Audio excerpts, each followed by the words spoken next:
Someone said if you're friends for 7 years or longer, then you'll be friends for life. Who said that? Like a Facebook post? No, I think you told me that. Oh. Hello, welcome back. This is That Med Kid. I'm Holly. Every Wednesdays 5 to 6. Thank you for joining. And today we have a special guest. Hi, my name is Jordyn. I'm a second-year medical student, and I've known Holly for 11 years? Wow. It's double digits now. Wait, 11? I think around. Oh, okay. No, not that long then. 8 years? 8 years? Yeah. I think 8's a solid year. Baby, you light up my world like nobody else. The way that you flip your hair gets me overwhelmed. But when you smile at the ground, it ain't hard to tell. You don't know you're beautiful. If only you saw. Alright, well, Jordyn, so you are another fellow med kid. I suppose you could say so, yes. And we were in the same year in high school and everything. But before we get to that, because I think that's a topic that we're going to discuss later. Anyway, let's talk about how you're finding med school and what you've been up to. Ooh, okay. Well, I find it actually a lot more chill than I thought it was going to be quite honest. I thought it was going to be a lot more intensive. But yeah, we just finished our 2-3 week placements. And so we're finally back into lectures and stuff, which is really nice. But Where were you for placements? I was in Bristol for the first 3 weeks, and then I went to Weston-super-Mare. How was that? An adventure, to say the least. Out of 10. Oh, I really enjoyed the placement and the people that I was with, but it was just quite far. I missed my room in Bristol because I had to stay there. Yeah. Well, you're back now. Yes. But as a part of our placement in Weston, they had us follow a patient and then write or do some sort of creative piece to sum up your experience with the patient and the kind of experience that you got from talking to them. Okay. So do you want to tell us a bit first about whose patient was, obviously without breaching confidentiality, and just tell us what your work is. Oh, okay. So the patient, this was a couple weeks ago, and I only talked to him a few times because he actually wasn't that keen to talk to me, I think. Because with some patients, though they do like to talk to medical students, some of them, it's quite hard being in hospital for so long. And I think the patient that I was talking to, he suffers from really severe asthma. Okay. So he was constantly in and out of the hospital for asthma attacks that he said weren't brought on by anything in particular, just whenever anyone around him was sick or had the flu, he would usually develop an asthma attack and then he'd be in the hospital for a few days. So yeah, I was talking to him about how he was frustrated by that and how it's quite debilitating for him not being able to leave his house and stuff. Gosh, yeah. Yeah. So that is kind of what I wrote my poem about. It's a poem. Wow. Yeah. I mean, I was gonna do like a painting or something, but as Holly knows, I'm not necessarily the best drawer or painter. Hey, we did art class for like a few weeks. Oh my god. Do you remember that? Yes, I do remember that. You were so much better than me. No. I just had a lot to vent out. Had to express your frustration somewhere. Yeah. All right, so get close to the mic and read it out for us, if you may. It seems like I don't have a choice. Okay. I'm not going to say the title just yet. Okay. Taste the fear she seizes my throat, her touch familiar, her touch not unknown, her grip tightening and tightening like a vice, reliving the terrors I have always known. She leaves me hopeless. I say to myself, please don't panic, please let this end. Yet she leaves me motionless, vulnerable and unable to defend. Wheezing, coughing, gasping, she steals my breath away. Breathe in, breathe out, breath in, breath out. The days are getting shorter and so is my breath. How is this fair? Constantly dreading what's next. All these years avoiding drugs and alcohol, yet here I am dependent on salbutamol. Waiting for the day when I will be free of her, when I can go out in public unafraid, free of the terror of the child with the common cold that sent me paralyzed to the ICU for 2 days. Waiting for the day when I will be free of her, when I can play football with my grandson and not worry if this will be the next time in the hospital or the last time. waiting for the day when I will be free of her, waiting for the day when I will finally be alone, waiting for the day when I will be gone. Wow. Wow, no. I mean, I always knew you had a really good knack for English and like always writing and being really creative with that. But Aw, thank you. I'm so glad that you utilized that, and it's such an amazing poem that you got to Thank do. you. And I liked how you use the word like waiting for the day when I'll be free of her, because it's like humanizing personifying the condition. The condition, yeah. Which was, wow, that's hard hitting. Yeah. So I don't know. what was the title of that? It's not easy being wheezy. It's a good rhyme. I kind of wanted to put a less serious title just to kind of tone down the darkness of the poem. Yeah. You definitely did that justice. Did you, so what did your supervisor say about this?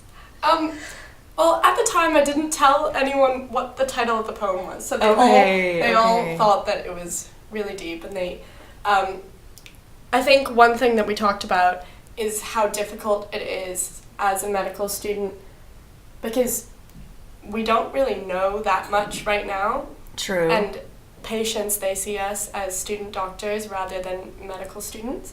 So it's really hard when they have questions they need answered and you just don't have the answers for them. Yeah. And so, and in this case of this patient, like, he'd been coming back for the same condition, like, over a few years, and there's nothing really new you can do to help them. So it's kind of hard not being able to leave like a consultation or leave a meeting with the patient on a positive note, and it's kind of really hard seeing that they just don't have any hope. So yeah, we talked a lot about that after I read my poem. So Oh. And you never mentioned the title. no. Well, you know what? It is a great poem, and people should see it for what it is about, right? Yeah. And I mean, I think this is really cool, and I think they have that website, right, for like med students. Yeah, I think it's called Out of Our Heads. Yeah. It's run by Trevor Thompson. Trevor Thompson. Yeah. Yeah, he's the best. man. Yeah. Yeah. So I feel like wow, like I feel like that's something people should kind of think of more holistically anyway, of patients being, you know, people. Yeah. Instead of a case or a number or a condition. I think that's something they've definitely been pushing a lot more, because the course has changed because I'm a second year and you're third. So yeah, that's something they're definitely doing a lot more. But did you talk to patients as if they were a person, or do you find it hard? Because sometimes I do feel like once you've kind of figured out what the patient has, it's like move on to the next thing. I don't know, for me, because like, well, obviously I'm intercalating, so I haven't had patient contact in a while. But I remember when doing it, because I'm someone who likes to get quite like emotionally involved in things, and I just feel that way you can be more empathetic, and you can definitely try to talk to the patients on a level that is, you know, something that they will be comforted by, but at the same time, that's not good for yourself because you're really like emotional. And so I take the tactic of detaching myself, but I don't know if that's a good idea at the same time. So it's a compromise, it's a balance. And it's really hard.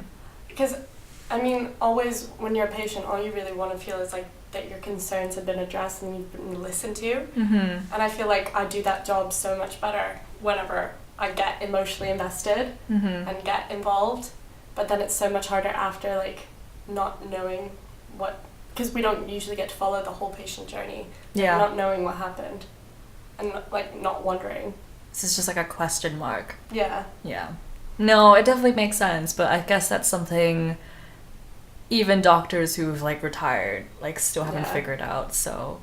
We're fine. We're still medical students. I'm sure we'll figure it out eventually. Second, third year, we still have got years to go. And speaking of the years that have gone by, you might have picked up on the fact that Jordyn's in second year and I'm in third year. So there's quite a story there. Because we did high school in Thailand, and then Jordyn moved. I moved away at the end of what would be grade 10 here?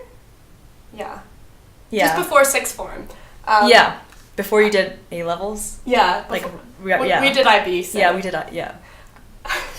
It's way better. But yeah, so I moved away to Singapore. And so for those last 2 years, we weren't at the same school, but we did still Skype, like, all the time. Yeah. After how many months and weeks of trying to get into contact? But anyway. Yeah. Well, we got into contact, obviously. Yeah. So then those 2 years I was in Singapore, like, I got into doing, well, obviously it was really hard moving schools, something that I'd never done before. Mm-hmm. But, yeah, I feel like you're more Thai than I am, essentially. Really? Because you've lived in Thailand longer. Yeah, but you know way more Thai than I do. Just the language. But yeah, so when I was in Singapore, I was really like looking for something to do outside of just school. So I went to an open casting call at a modeling agency and managed to get signed there. And so that's kind of what leads me to why Holly's in third year and I'm in second, is because I took a gap year and I took a year out to basically do that. But when I applied to schools, we applied at the same time as well. Yeah. And why did you choose Bristol? Because we actually didn't discuss what we were applying for. But somehow... Yeah, somehow we both ended up here. I know, it's like one of those teen movies where it's like, we're gonna get married together and our children are gonna be best friends. And yeah. It's like... it's actually happening. It's actually happening. Because for me, I think Bristol was always kind of my first choice, just because I can't come with my family to see the universities and I knew I didn't want to be in London and everywhere else was too cold. Bristol's still too cold, but you know, it's a bit less, more tolerable. But I think the university itself was just really pretty, which is it is the reason that I decided to come. But it was also just like I really liked the idea of patient contact, like from your first week at uni. Yeah. And I like, speaking as someone that gets really anxious and really nervous, like I think like before the show I was really nervous as well. I knew that having that practice talking to patients as soon as possible would be kind of essential for me. But why Bristol for you? Why did you apply? Bristol was my last choice. I know, but why did you apply to it? I applied because it was actually because my mom mentioned it. I didn't even think about Bristol. And my mom was like, Holly, you should check out Bristol. They don't require any aptitude testing. So we got in a year. The last year that they stopped, that they didn't use the UK CAT at all. Yeah, and that meant there were way more applicants because obviously it's just down to interviews and personal statements. So we like to see that as like worship us kind of. Because but just a bit more impressive. For Bristol, it was one of the few of the universities that I applied, the only university I applied for that I had to come here to interview. All the other ones I did in Singapore. Yeah, I remember you told me that. Yeah. But yeah, I don't know, but Bristol in the end, I guess, I just really like the town. And I guess I chose it because it was the only choice I had. Because everyone says Bristol, like, they're full of Oxbridge rejects, right? Yeah, you're looking at one, so... But, yeah, that's why I chose it. But, you took And I'm glad you did. Yeah, and I'm glad you actually are here. Like, the fact that... I still can't believe it. I can't get over it. But you took a gap year. After being separated for 3 years. But yeah, that's true. I took a gap year, and I remember during my interviews, I was applying deferred, so they were definitely going to ask me what I was planning on doing in my gap year. Mm-hmm. And I remember feeling really anxious about whether or not to say that I was probably going to take most of the year to do modelling to make some money for university, because I wondered if that would make them see me differently. Because in a way, there is a misconception. Yeah, because most of the people that take gap years before med school do some like really amazing work, like volunteering or working in clinics or even just doing HCA work, which we've done a week of as part of our course, which is so challenging. But yeah, I felt a little bit guilty that I was kind of going to do a job that isn't necessarily the most difficult. Why did you feel guilty? Like, do you still feel guilty that you did that? Or I don't feel guilty that I did it, because it definitely like helps me pay the bills, you know? Yeah. And I definitely had like a good time on my year, so it's hard to feel guilty about something that I had so much Good fun time on. Tell me about it. Wow. All your Instagrams. Yeah. Living the life.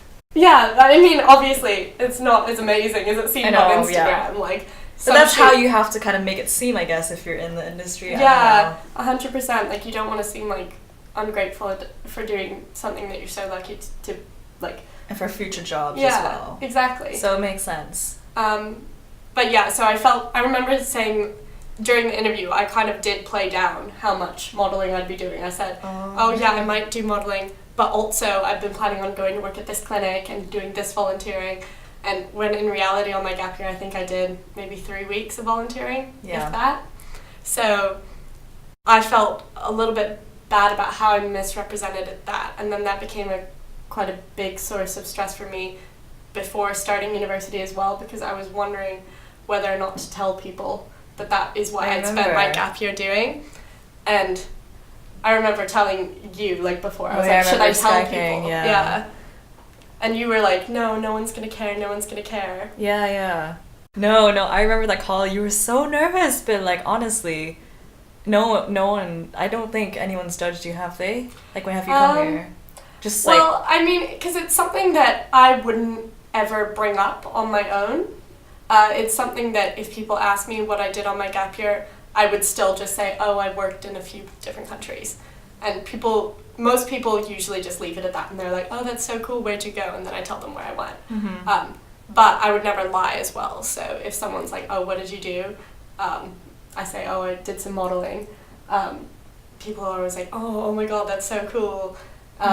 So it's mostly a positive response, but I think it's something more to do with me feeling a bit uncomfortable about it. I don't know. I just feel like people will look at me in a different way.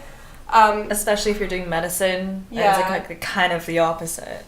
And I feel like it's also, not that it is, but I feel like it's something quite personal. So I remember telling one person, and then he told quite a few other people in our group. I remember not that it was like bad. I just remember feeling a little bit like, oh, I wish everyone didn't know now. So. But they didn't treat you differently after that, or did they? Oh, this is interesting. No, not necessarily treat me different. I just feel like people think I'm cooler than I actually am. Well, you are cool, Jordyn. I'm really, really not. Just putting that out there. No. Holly is definitely much more the cool one in this friendship. Hell no. Let's see. We can talk about our friendship. But gap year wise, like, I think that's awesome. Like, you know, you need to have something else. Like, yeah, sure, internships and placements are all valid things to do to show, wow, you're so committed to the path of medicine, being a doctor. Yeah, 100%. But you need other things in your life. Yeah. And I don't know, I feel like that's kind of a little bit more important even, because it keeps you sane. Yeah. And I think also, like, I remember, like, during high school, you'd just be trying to do as much stuff as you can to basically put on your application to med school. Yeah. And most people would obviously be looking at working in a hospital or working at a nursery or something like that as being the most important. But I think it's most important to show that you're committed to something, whether that be something medicine related or not. And I think there's just such a misconception that the university values that the hospital and the medicine related activities so much more, because I think as long as you show you're committed to something, they value that just as much. That's a beautiful take-home message right there. But Jordyn, in terms of modeling, do you see yourself doing that in the future still? Well, this summer I went back home to Singapore and I worked a bit there, but I didn't really take it that seriously. Okay. I was mostly there just to have fun. But it's something that obviously has like an expiration date, you know? Yeah. So I feel like I'd be kind of crazy not to take any opportunities that I get during the summers while I still can. Exactly, and you're getting paid. Yeah. And I don't know about student debt, you know? That's important. Yeah, so, that is important. I mean, whatever works, and you're paying it off. I think it's really important not to mix as well, trying to do uni and modelling at the same time. because so many people ask me, are you going to model in Bristol? Are you going to model in Bristol? I'm like, no, absolutely not. I could not do both here. I think splitting my focus like that is not the wisest thing. No, I think it's good what you're doing, and you've really kept yourself grounded, because I do know a lot of people had misconceptions about you, even from people back home. Yeah. And they're being like, oh my gosh, Jordyn's changed. Look at her Instagram. And because Instagram is definitely how you tell if someone's changed. Apparently. Obviously. But you're exactly the same, and like that, and that's really nice to know that you stayed grounded, and that's really important. It makes me really happy to hear you say that, because sometimes I feel like it might be getting to my head a bit, but no, I think the fact that you're so conscious and you're so nervous about it, so you're never gonna get to that stage. Do you wish you'd taken a gap year now? Ooh, what, to model? To go to Antarctica? I don't know if I could fund that, because it's quite expensive. Yeah, that's the thing about my gap year, is my parents paid for nothing. I financed it myself. Not necessarily the most important thing, and obviously if your parents can afford it and it's something that would be really special to you, then I'd say go for it. Yeah. But I was really proud of the fact that I managed to do it myself. Yeah, and I guess we're just people who are very conscious about like we just feel guilty about these things. And as international students as well, like our parents do have the expectation that they're gonna probably send us somewhere else for university. Which is 3 times as expensive. 3 times as expensive. And people here ask about what my fees are, and then I tell them, and I just spit it in their face. Yeah. But it just makes you as well like know that I feel like I have to be more like on it than everyone else in the course, just because I know how much my parents are paying, and it makes me feel quite guilty. Oh my gosh, so in first year I remember I counted all the number of lectures that I had, all the practicals, everything, and I divided the cost of tuition fee by that. Yeah, I had so much free time. Oh my God. And it was like £51 per lecture. And I didn't weight it yet in terms of like the practicals and anatomy, but that's still a lot. The non-internationals, the home stay people, home stays MUN. We'll get on to that. So no, but for them it was £21 per lecture. Wow, still a lot, but not as much as 50. Much. Yeah. So they're all like, oh my gosh, yeah, I gotta get your money's worth then, ha ha ha. Like, no wonder you sit at the front in lectures, because you like paid so much to get here. I was like, wow. And there was actually this one time where this girl was like, oh, so are you gonna go to the spring ball? I think it was like one of the medic spring balls. And I said, oh no, I don't think I'm going. Like, I'm a bit broke right now, because the tickets are how much? I think they're like £85. Wait, really? Well, that's how much my last, because I went to that last year. Yeah, see, 20 is a lot for me, but 85, that's half my shoe price. But no, I was like, yeah, I'm a bit broke, and she's like, you're not broke, you're international. International students are like rich kids, ha ha ha. And I was like, yo, my parents worked so hard for me to be here, it's not easy. And she's like, yeah, but you probably Uber everywhere. I was like, whoa, I feel like attacked suddenly. I don't really know this girl either. And I think it's also one of those things, like, people always make assumptions about, like, me having, like, a lot of money. But the issue is that my parents, like, planned for it. Like, if that makes sense. So I think just in the way that here, like, your parents, like, plan to buy a house. Like, my parents don't own a house where we live in Singapore. Yeah. So it's just, you spend your money on different things, and I don't think that it's right to assume that every international student is like, loaded. I think it's the fact also that, because, I don't know, but it seems like international kids like to maybe eat out a bit more, like, and when they do eat out, they eat kind of more, I don't know, expensive. Yeah, upscale stuff. But the thing is, it's kind of like, I don't know. Why would you eat out and not go somewhere nice? Exactly. When you can cook and make pretty good food, and then eat out and have even nicer food. Yeah, I don't know. And I just feel like, you know, we've come all the way anyway, like everyone has assumed, so we want to get the most of our experience in the end. But it doesn't mean we're loaded or anything. Yeah. But we definitely are lucky to be 100%. Here. But yeah, so we do travel around a lot. and our traveling history goes back a long way. The way that we first met was Oh my going on gosh. a trip together that I think my parents made me sign up for this trip. Wait, it was our moms. I don't know how they met. Yeah, our moms met before we did. And then they set up this date. Sorry, play date. I think we were only like 12 at the time. I know, but it was like, I still remember it was in Paradise Park. Yeah. And we were in the cinema. I was like, hi, I'm Jordyn. I'm like, I'm Holly. And then we still can't figure out what movie it was. Yeah, no, I remember looking back in the month we met, we went to see all the movies that came out that month, and we still can't figure out what movie we saw. Because we definitely watched Beastly, but I don't know if that's the first one. Yeah. But we saw the ad for IHOP or something. Not IHOP, sorry, that's pancakes. Yeah. Hop, like the movie. Oh, the movie Hop, yeah. Yeah, and then we saw that ad, and I remember you and I were just like, ugh, ew, we're not gonna see that. And we were waiting for the movie. So Yeah. Was it Beastly?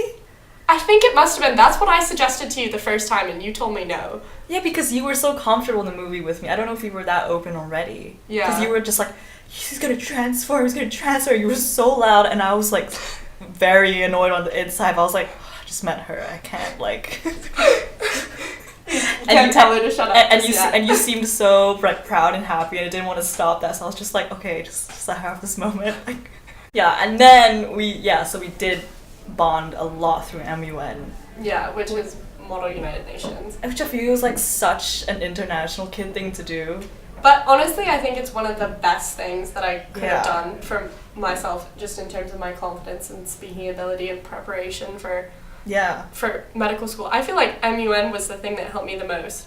Not volunteering in a hospital, not like, okay, obviously biology and chemistry, but MUN definitely with like just speaking to people, and that's such a massive part of medicine. Is talking to patients. I don't know about you, but I saw the trips as like a way to just like have fun. Yeah. I didn't really take things as seriously as many of the other MUNers. All the other delegates who were so up there with like delegate of the USA and delegate of China. Yeah, we were always a big country ones. like the Philippines. Yeah, you always got Philippines. I know. I love the Philippines though. Yeah, there you go. The first conference we ever went was to KL. Just KL. I was actually the United Kingdom in that conference. It was my first ever one, and I think I spoke twice in an entire week. I think I spoke twice in an entire week. Oh, do you remember when I sent you a frivolous note? Apparently it was frivolous. Yeah, because we weren't in the same committee, and you could only send notes between committees if they were quite important. So she tried to send me a note, and I don't think they ever delivered it to me. But see, the thing is, I only spoke like twice as well, and I was so quiet. Yeah. I guess they were like, wow, the note really juxtaposes her personality in the room. And I remember being so innocent, and I remember like them opening it and reading it. I saw them reading it. I was just like, did they like put it? They had a newsletter full of like the notes that were like funny or like pointless, and I'm pretty sure yours made it in there. Yeah, but it was not even that like. It wasn't even that funny. Do you remember what it said? No. Because I remember before the conference we were talking about how I had a really weird dream that night. And then we just had to break off, so I didn't get a chance to tell you. Yeah. But I didn't tell you the dream, but in the note I was like, do you want to hear what I dreamt about last night? And I put like a wink. So flirtatious. Yeah, and it's just really creepy. It's not even frivolous anymore, it's just gross. And I was like, who's this girl? Doesn't even talk. And then she comes out with... Do you want to know what I had a dream about last night? We had so many fun conferences though. We had a lot. Like IASIS. Brunei. Oh my gosh. For you especially, what, like... most traumatizing experience of my life. I'm not even gonna lie. I'm gonna say it. You can say it. Oh, yes. you should say it. Okay. So on the first day, Holly and I, because Holly's really friendly, like, so she met these people that went to school there, and then it turns out they were the chair of my committee, so that means that they're like the head of the committee, and they run the debate. And so she called me over and she introduced me to him. And I was like, oh, hi, nice to meet you, I'm Jordyn. And I obviously don't know the difference between being friendly and being flirty. No, the guys can't. Oh, okay. Well, he took it. You were obviously being friendly. Let's be real. Okay. We have these sessions in the debate called unmoderated caucus, is it? Oh my gosh, I Yeah. haven't heard those words in years. Yeah. And basically in that you can, as a delegate, you can go up and make a speech about anything. So I remember the French delegate of France going up and talking about baguettes for a minute. Oh, So- those are really cute. Yeah. I remember those now, yeah. So you could literally go up there and talk about anything you wanted. But as this guy was the chair of our committee, it was a little bit weird that he went up to talk for a minute for the unmoderated Just a caucus. minute. So then, I think I was the delegate of Japan. That rings a bell. conference, yeah. So he gets up to the podium and he says, "This is dedicated to the delegate of Japan." And I just turned bright red and I'm like, what is happening? And then he starts singing One Thing by One Direction to me. I could not leave because everyone was looking at me. Was it silent? Like, was no one being like, woo? No, it was just completely dead silent Oh my because he gosh. wasn't that great of a singer either. And so he finished and I ran to the bathroom. I remember. texted you immediately. I Like, remember I that. went into the stall, I closed it, I texted Holly immediately. I was like, come to the bathroom right now. Yeah. And then while I was in the bathroom, 2 other girls came in and started talking about what had just happened. What did they say? They were like, oh my god, did you hear that girl, Jordyn got a song sung to her? Like, yeah, oh my god, he so likes her, that's so cute. And I was just in there dying because I did not like him back. And I just had no idea what to do. And then you came in and we freaked out together. Yeah. And then I remember, like, talking with you and sending a message to him, just being like, oh, I'm so sorry, like, if I've given you the wrong idea, I don't like you that way, can we still be friends? Also, please don't sing to me again, haha. And he's like, yeah, no worries, haha. And then we had this It's thing not called haha for him. we had this thing called a General Assembly. He sang to me again, do you remember? I wasn't in that General Assembly because there Yeah. were 2. Yeah, I but can't believe he sang again. I know. So he did it again in front of an even bigger group the next time. And at that point, I was just so, like, not even just, like, mortified and embarrassed, but annoyed because I had told him. You did say. I did say, "Don't do it please don't again." sing to me again, haha. Like, thinking it was a joke, but obviously not.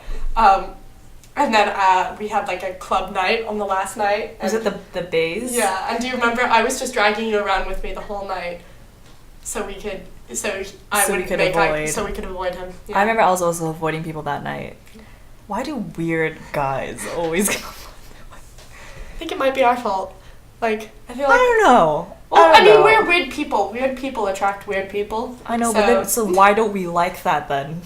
If they're weird too.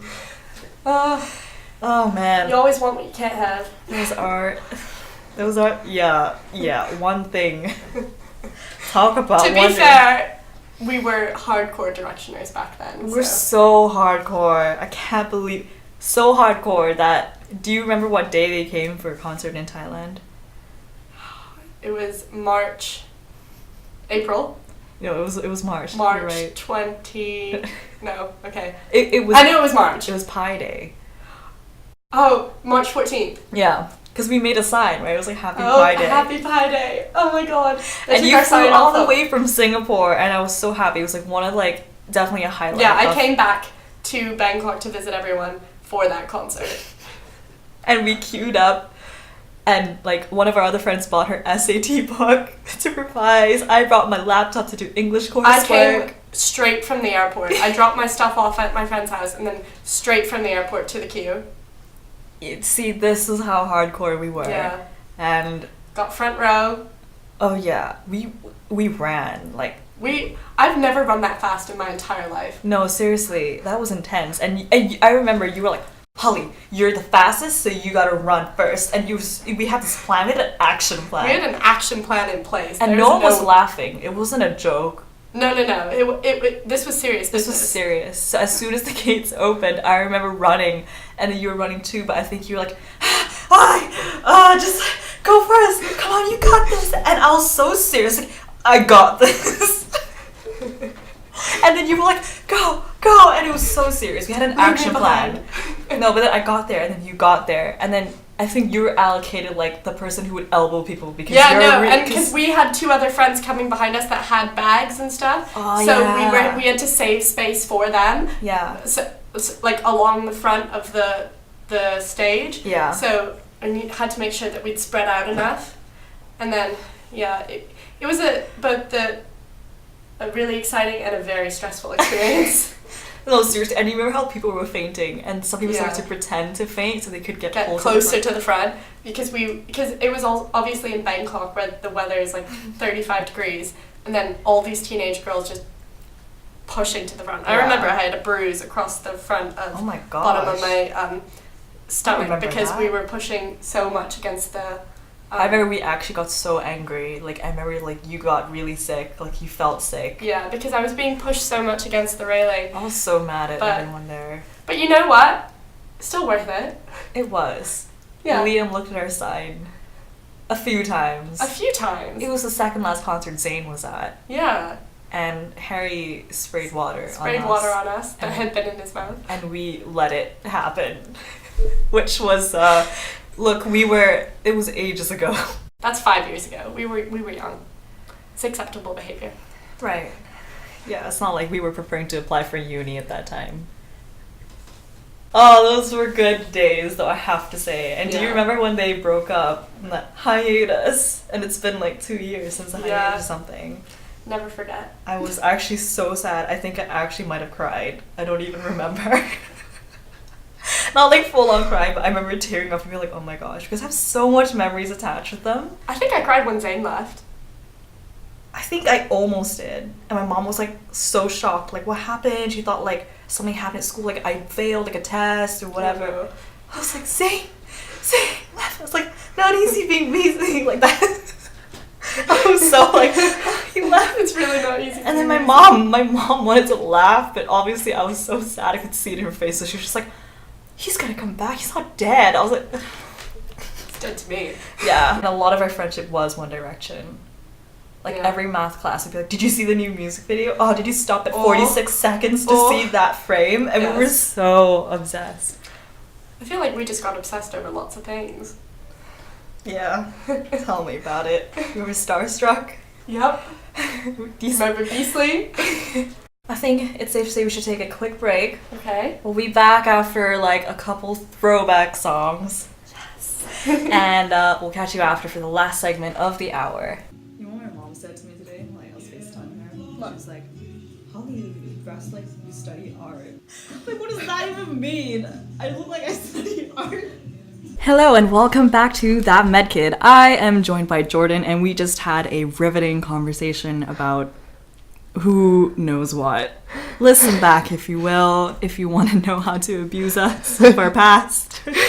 Deepest, darkest secrets, pretty much. Pretty much. Most embarrassing moments. We're going to be talking about something that is a really cool event that happens in med school, which is Clicendales. And Clicendales, for people who don't know about it, is essentially a strip show. Anyone can go watch, but only medics can be in the show.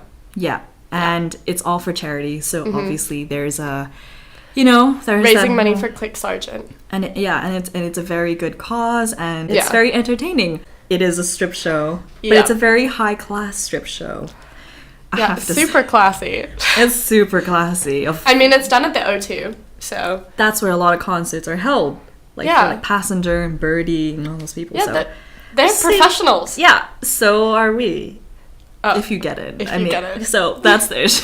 Last Saturday? Like the most recent Saturday, yeah. Yeah, so there were like auditions, and auditions for girls are so competitive. And it's quite intense because obviously more girls are gonna audition than guys for the strip show.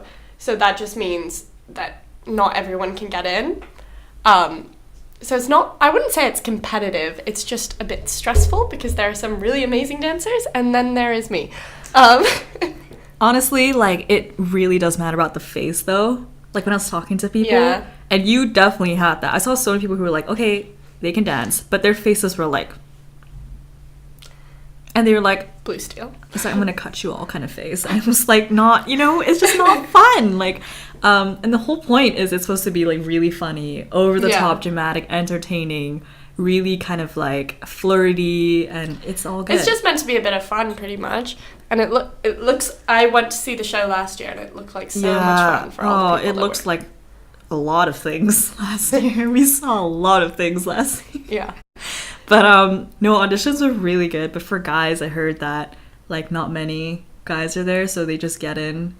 Like most of them do. But I feel like in a way, even if you just audition, like you kind of, it shows that you're willing to put yourself out there.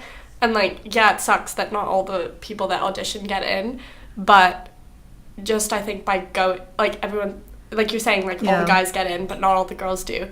But I think even just by going, like, you deserve to get in. It is, because, like, you know? I had the mentality where it's like, I'm going to go in and it's a free dance lesson, so... Yeah, that you way... kept saying that to me on the day. Yeah, because... You said that to me twice, and I was like, I wouldn't take a dance lesson even if I had to pay.